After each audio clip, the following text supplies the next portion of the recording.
যখন অফিস যাই স্টেশনে দেখি অনেক মানুষ বিভিন্নভাবে হাত পা ছড়ান। এতে করে শরীরের উপকারের চেয়ে অপকার বেশি হওয়ার সম্ভাবনা মনে হয় বেশি হয়।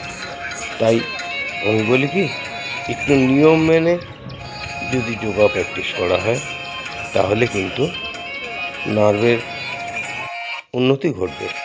একদম সিধা হয়ে দাঁড়ান, মেরুদণ্ড সোজা রাখুন, হাত দুটোকে আস্তে আস্তে উপরে তুলুন এবং আস্তে আস্তে নিচে নামান। এইভাবে যদি 20 বার রেগুলার প্র্যাকটিস করা হয় যথেষ্ট। কাঁধ, হাত, আঙুল, নার্ভের যে সমস্ত ঝিনঝিনি ভাব হতে পারে সেগুলো কিন্তু আসবে না। বিশেষ করে বয়স্ক মানুষদের নার্ভের সমস্যা শুরু হতেই পারে।